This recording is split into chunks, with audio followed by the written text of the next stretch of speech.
know, we talked a bit about the fact that there are going to be less violations if we structure things correctly up front. If we actually are able to get the homeowners to feel good about living in the community, understand the way our lifestyle is in the community, they'll probably break the rules a whole lot less. But eventually somebody does break the rules, whether on purpose or by accident, and we have to get them to understand they've broken the rule and get them to comply with the rules.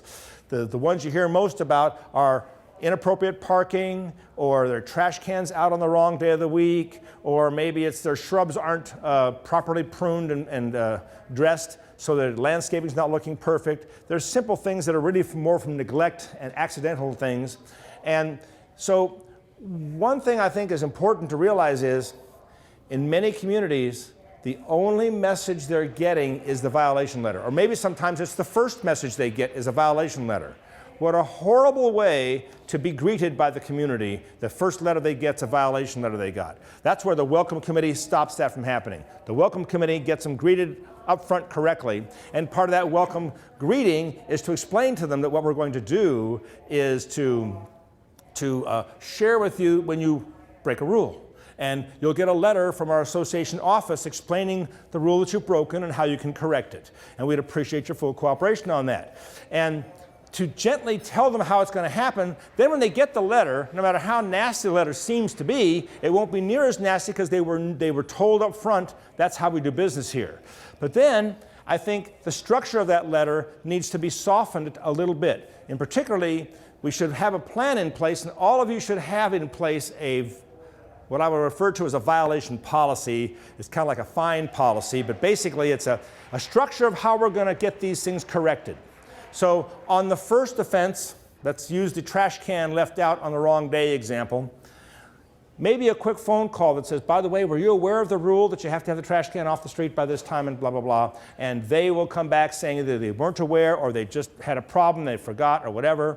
Then you encourage them. Perhaps your neighbor could be helpful to you by taking it in for you since you were out of town and couldn't pull it back in, or some light conversation that helps them see we're proactive in making sure that that rule is properly adhered to. Then the next time it happens, they get that warning letter or violation letter. Now, sometimes it's appropriate, depending on what the violation is, that you not only make the phone call to them and gently tell them and help them understand the purpose for the rule, a back and forth conversation so they feel good about it, you follow it up with a letter that says, it was nice talking to you. I'm glad you better understand, or maybe it's, I'm glad we better understand your feeling about it. Whatever the conversation goes toward, you write a response letter that, in a sense, confirms the conversation you had on the phone.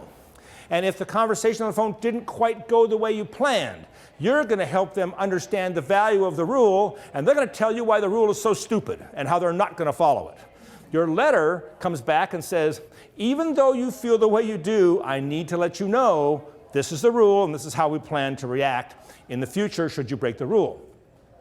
Stating it all correctly, again, helps your homeowners feel a much better part of how it all works. And they get comfortable with the fact that you're not just being mean, you're doing what's required of you by the civil code. What Bill is explaining to me and to all of us is that in his association in the past, they've had some controlling board members who dictated, this is how we're going to do business, you're going to send the letter out, it's going to be in this fashion, and whether or not they dictated the language of the letter comes across pretty strong, and part of the dictate was, and you will not have any verbal conversations with the homeowner. In fact, I've talked to attorneys who've said that. Don't talk to them, send them a letter. That's the attorney's mode of doing business, because that way you have this written document that confirms we've talked about it. There's no conversation that we can't remember the details of. That's why a letter of confirming afterwards helps. But in the case where you have a board who's had a set of rules in place for years, and that's how they've done business because some prior board, or maybe they're still on the board, they've put this together, maybe it's time for it to get back together with the board and talk about a change to how we do business and make it a better way to do business that gets the involvement of the homeowner to the point that they want to cooperate with the rules. And just because you've done business the way you've done it for years and years and years doesn't mean you can't make a change if the change is for the better. And it needs to be a change you talk about amongst yourselves at an open board meeting. So you can be aware of what each other thinks. all the board members get to talk about it, and it's at an open meeting because it's not valid to discuss rules and regulations in a closed meeting, except when you're talking about a specific violation for a homeowner. So I think it's good to have those conversations. It's good to recognize we've got a problem in our community, and it's the way we do business on this issue, and we'd like to talk about getting a better way to do business. Put it on the agenda, and then formulate a plan that makes it work. I would definitely guide you to talking to your manager about what their recommendations are, because they will have good recommendations, and the manager may, in some cases, recommend we talk to the attorney to find out what the attorney recommends, because maybe the situation is such that an attorney involvement is necessary. There's not a problem with that, but I do think it can be on the positive side and change to that. A lot of times you get involved in a conversation with the homeowner and it goes south. It goes the wrong direction. And they start lashing out at you as a board member about how many other problems there are in the community and how this is not a big deal, and they start beating you up as a board member. You know, I get that. And yes, that very well may be why the attorneys recommend just send them a letter. That way you don't have to deal with the comeback. But I'm going to say I disagree with that to a degree.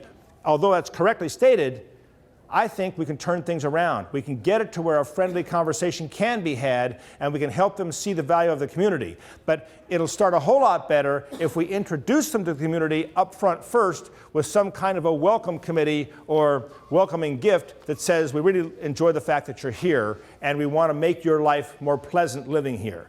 And then when they do get that first phone call for the violation, they remember the fact that they've had a conversation with you in the past. You're really a friendly guy.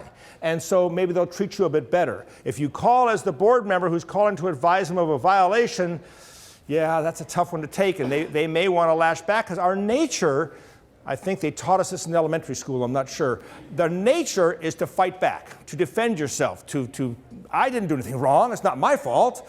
And all we want to do is share with them the value of living by the way the rules are in the community. And again, I'm not trying to dictate exactly how it's done. I think every community's got a way that will work for them. Talk to your manager if you think the way you're doing it is not working well, and have your manager give you some advice on how it can be improved. The managers are a great resource to help make that happen. They can help guide it. And it won't happen overnight necessarily. The one community where I had them rewrite the rules took 6 months to get the language right and to get it to where it fit the community better. And once they got distributed, it took several months for them to get the message that we're actually a more positive community. And so it won't happen overnight, but it can happen. In the old days, there was discrimination going on, true discrimination. This neighbor was allowed to have this violation and park their car in the street, for example, while this neighbor was beat up every time they parked their car in the street. It's because this one was a friend of the board member and this one was not. And I got to tell you, when it comes to enforcing your rules and regulations, that's the one thing you'll hear from the attorneys above everything else is you need to be fair and above board and fair across the board. You can't treat anyone differently. But you'll hear me say is you handle everything on a case-by-case basis. Yes, there is a case-by-case basis. If these two cases are near exact or very similar, they should be treated near exact or very similar. But if there's a big difference between this situation and that situation, then you should treat each one independently based on its specific circumstances. And to prevent the comment coming back, well, how come this guy got this and I got that? You document it. Document it so they understand it. In the documentation it says, because the situation is X, this is why we chose this method of solution. And be fair about it. Make sure as you handle violations that you handle them in a fair manner so everybody's treated equally to the degree that they can be, with the understanding you can have special circumstances. It's really important that as board members, you understand how to react to that homeowner who catches you off guard. Number one, who's in charge? The board is in charge. I'm not in charge, the board president's not in charge, the pool committee chair is not in charge, the board is in charge. That's those 5 or 7 people out there, whoever they are, I can't think of their names off the top of my head, but that board. They're the ones that did this. We are a board of directors, and it is the board of directors that is directing the operations. And as a individual board member, when they catch you off guard, you simply gently help them. Wow, yeah, you know, I do vaguely remember we talked about the violation letter. To say I knew nothing about it is not a good idea, by the way, even if you knew nothing about it. To say I knew nothing about it simply starts a discord of problems. But say, I vaguely recall something about a violation letter going out. Yeah, you know, the best thing you can do is bring that letter to the board meeting next month and let's talk to the board about it. Now, you don't want them at the board meeting, I know that. But the fact is, you've invited them. That makes them feel welcome and helps to resolve that problem. What you're not going to do is try and resolve the problem with them on the street. Now, many times, and here's the tough one, you've directed management, by the way, sign all violation letters, Stephen Shuey, board president. And then they meet Stephen Shuey on the street, and he knows nothing about the violation letter. Because they wrote the letter in accordance with the standard policy of the association. They put Stephen Shuey, board president's name on it, but they forgot to tell him that they're writing the letter. Because maybe other board members got involved in making sure that happened, and Stephen Shuey, board president, was out of town that week, so he just didn't get the message. It is also important that you have a policy in place that if you're going to send out a violation letter to the homeowner, that you make sure the rest of the board is made aware of it by email or some other method that this letter went out. Again, it's a matter of having policy set. What I'd like to see happen was that the board, number one, request violation letters at a board meeting so that it's discussed at a board meeting so the whole board is now available to be aware of that violation and the letter going out. To call mid-month and say, send that guy a letter, his trash can was out, or whatever the reason is, and it gets done, and maybe it solves the problem, but you need to make sure all the board members are aware of it, because that homeowner is going to call the one board member who knew nothing about it, and that board member is going to come back with a reaction that's not appropriate. It just doesn't help the situation. Find ways in your community to make it come together with communication, and first communications among your board members. Now, yes, the law is very critical now. We cannot communicate by email back and forth. Well, I think what it meant was you can't discuss an issue that's going to be on the agenda. So you can't decide an issue by way of email that's on the agenda. For you to write your fellow board members and say Merry Christmas or Happy New Year is not a problem, because it's not on the agenda. For you to write your fellow board members and say, by the way, I've directed management to issue a violation letter to this homeowner for this reason, although that might come up on the next board agenda, you're simply passing one-way information to make them aware of what's going on. You're not having a back and forth communication. And what the state of California wants to stop is the back and forth communication where board members email back and forth and make a decision on an issue without having a valid board meeting. So caution in how you communicate with one another, but recognize they didn't mean to stifle all conversation. Certainly if the issue is important enough, you hold an emergency board meeting. You actually call a meeting and post notice on it if necessary and have a discussion about it. That's also something you can do. When you talk about a parked vehicle that's the license tags are out of date, the car is just sitting there, it's now in violation of the HOA rules because it's sitting there, what else can you do besides fining? And the truth is there's not a whole lot else you can do. There are ways to have the vehicle towed, but I'd be very careful about that and have your attorney help instruct that, because towing has been a problem in almost every community where they've tried it. And yeah, encouragement to help them recognize why it cannot be in the condition it's in is the best thing you can do up front. If you have a violation occurring that's rather important, let's say somebody's parking in a fire lane and you've got to get them out of there and you need to get that handled immediately. You don't want to hold off putting a violation letter out or handling the violation until the next board meeting. That's true. That's why you've heard me say several times, plan in advance. Designate somebody with the authority to do that. In all of your associations, if you're doing business the way the contract calls for with PPM, you have a designated board member that communicates with management. And if you have that, then that board member is the perfect one to make the one who directs management. You as a board member see that your neighbor over here is parked illegally. You call the board member who's in communication with management. You have a quick discussion, just the two of you. There's not a quorum of the board, so we're doing okay here. And then you two of you decide, and the one who is the designated board member can then make the decision if they want to call management and direct that something be done. But you prepare all that in advance.